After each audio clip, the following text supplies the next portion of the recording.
Hello, আসসালামু আলাইকুম। আমি আপনাদেরকে একটা মজার ঘটনা শেয়ার করতে চলে আসছি। রবিন আমাকে বলে যে, "কিয়ের হাগ ডে, কিয়ের কিস ডে, কিয়ের রোজ ডে, কিসের চকলেট ডে, সবগুলো যদি পালন করতে হয় তাহলে প্রত্যেকটা দিন গিফট কিনতে হবে। তার চেয়ে বলে তোকে আমি একবারে সব গিফট কিনে দিই, তুমি সব দিন একটা একটা করে বার করবো, মনে করো এটা আমি তোমাকে দিচ্ছি।" আমি কথাটা শুনে হাসিতে বললাম, "কেন প্রতিদিন মাকে গেলে সমস্যা কী?" প্রতিদিন মার্কেটে গেলে তো সমস্যা কোনো কিছুই না, বাট প্রতিদিন সময়টা তো ব্যয় হবে। তাছাড়া তোমাকে আমি একদিনে সব কিছু কিনে দিই, তুমি এইগুলা মনে করো প্রত্যেক দিন প্রত্যেকটা পাইছো। ওকে। তারপর আমি দেখলাম ওরা একটা গিফট বক্স নিয়ে আসলো।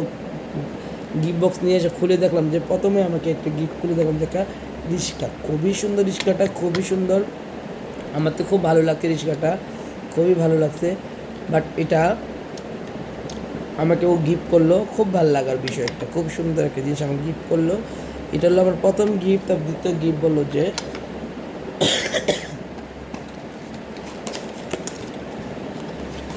মানে কীভাবে এগুলো কিনছে আমি জানি না, বাট খুব সুন্দর সুন্দর জিনিস। একটা হারিকেন, যেগুলো আমার খুব ভালো লাগলো। একটা হারিকেন আমাকে দিল, এটা দিল। তারপর আরেকটা দেখেন, খুবই সুন্দর একটা জিনিস।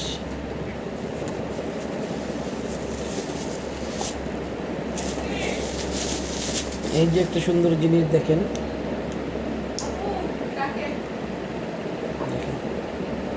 কত সুন্দর একটা জিনিস আমাকে গিফট দিল। থ্যাংক ইউ সো মাচ এত সুন্দর সুন্দর বিশেষ বিশেষ দিনগুলোতে আমাকে গিফট করার জন্য। 14 ফেব্রুয়ারি তো আলহামদুলিল্লাহ অনেক ভালো একটা কিছু গিফট পাবো। Thank you. সবাই আমাদের জন্য দোয়া করবো, আমরা যেন সবসময় এভাবে হ্যাপি থাকি। Thank you.